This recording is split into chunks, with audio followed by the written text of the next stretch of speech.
जय माँ लक्ष्मी। दोस्तों, यह व्रत श्राद्धों के 8वें श्राद्ध में मनाया जाता है। इसको पीले धागे वाला व्रत भी कहा जाता है। इसके लिए घास, चने की दाल, छत्र का घोड़ा और धूप आदि का सामग्री चाहिए होती है और पानी में थाली का अर्घ देना होता है। दोस्तों, यह शाम को कथा की जाती है। चलिए, कथा इस तरह प्रकार से है।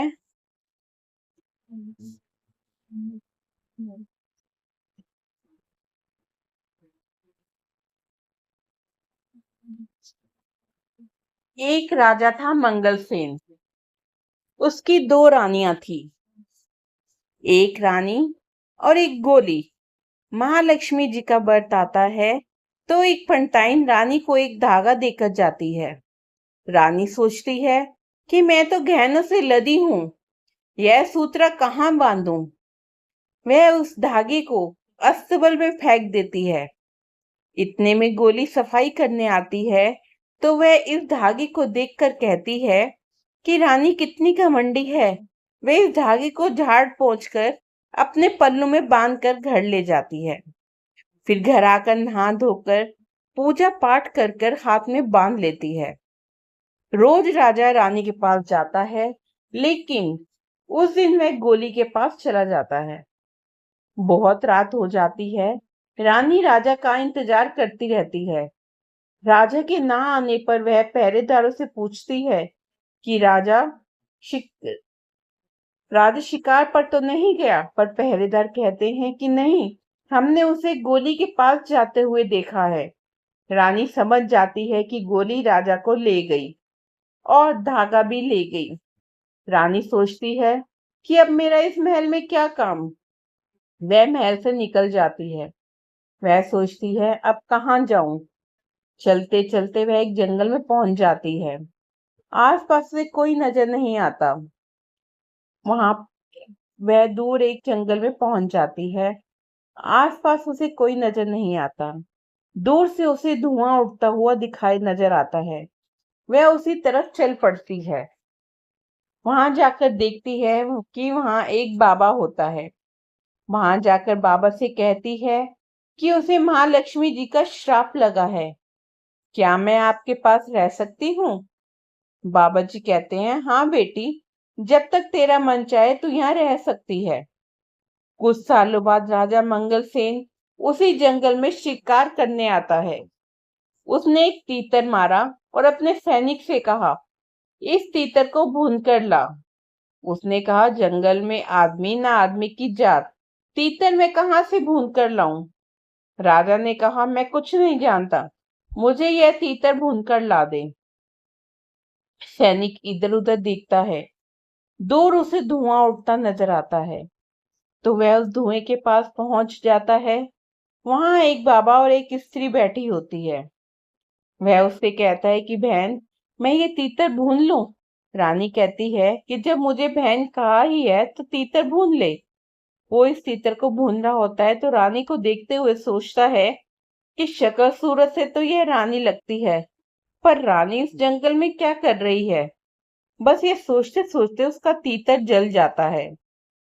वह रोने लग जाता है तो रानी बोलती है कि भाई, तू क्यों रो रहा है। वो कहता है कि मेरा तीतर जल गया है। वो कहती है कि तो क्या हुआ, दूसरा तीतर मार कर भून ले। सैनिक कहता है, यह तीतर राजा मंगलसेन का है। राजा मंगलसेन का नाम सुनकर रानी चौंक जाती है। वो कहती है कि भाई, तू रो मत, मैं तीतर पका कर देती हूँ, लेकिन तू वादा कर, यह किसी को नहीं बताएगा कि मैंने तीतर पका कर दिया है। वो कहता है कि ठीक है। रानी तीतर पका कर देती है कि राजा खाए, सैनिक खाएं, घोड़े खाएं, पर तीतर ना खत्म हो। सैनिक तीतर ले जाकर राजा को देता है। राजा कहता है कि मैंने तीतर ढूंढ कर लाने को कहा था, तू इसे कहाँ से पका कर लाया। सैनिक बोला, एक औरत बैठी थी, उसने पका कर दिया है। राजा ने तीतर खाया तो सोचा यह तीतर तो रानी के हाथ का बना है। उसने सैनिक को बुलाकर पूछा कि तू यह तीतर कहाँ से पकवा कर लाया है? जल्दी बता, नहीं तो मैं तेरा सर कटवा दूंगा।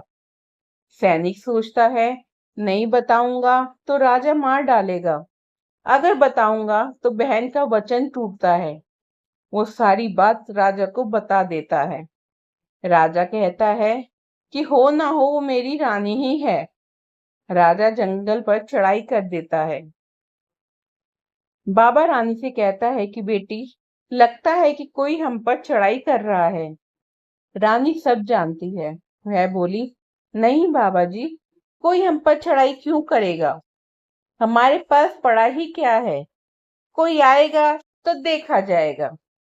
राजा वहां आ जाता है। बाबा जी से कहता है कि यह मेरी पत्नी है, इसे महालक्ष्मी जी का श्राप था, अब मैं इसे लेने आया हूँ। बाबा जी कहते हैं, मैं सब जानता हूँ, अब इसका श्राप उतर गया है, तू इसे ले जा। वैसे भी बेटियां ससुराल में ही अच्छी लगती हैं, मायके में नहीं। बाबा जी रानी को एक दही का लोटा और 2 हार देते हैं और कहते हैं कि दही गिर जाए और हार मुरझा जाए तो समझ लेना तेरे पिता पर कोई मुसीबत आई है। रानी की डोली आधे रास्ते पर पहुंचती है कि हार मुरझा जाते हैं और दही गिर जाती है। रानी कहती है कि मेरी डोली वापस लेकर चलो। रानी वहां जाकर देखती है कि बाबा जी अपनी समाधि में बैठे हुए हैं। वो कहती है कि बाबा जी, आप तो ठीक हैं। बाबा जी कहते हैं कि मैं देखना चाहता था कि तू दुख की ही बेटी है या सुख में भी मुझे अपना पिता समझेगी। जाओ, मेरा आशीर्वाद तुम्हारे साथ है। ले, ये जो पीछे फेंक दे। पिता का भाग पिता के साथ, पुत्री का भाग पुत्र पुत्री के साथ। जैसा माँ लक्ष्मी जी ने रानी को सुख सौभाग्य दिया, वैसा ही सबको दे। महालक्ष्मी जी की जय। महालक्ष्मी जी अपना आशीर्वाद सब पर बनाए रखें, सब पर अपनी कृपा दृष्टि बनाए रखे, धन समृद्धि आर्थिक सुख सुविधाओं से संपन्न रखें। सच्चे दिल से व्रत करने वालों को माँ लक्ष्मी जी का आशीर्वाद प्राप्त होता है। इसे निर्जला भी किया जाता है और शाम को कथा सुनकर आप एक समय पानी पी सकते हैं। दोस्तों, वीडियो को लाइक और शेयर और सब्सक्राइब जरूर कीजिएगा। माँ लक्ष्मी जी की कृपा आप सब पर बनी रहे। धन्यवाद।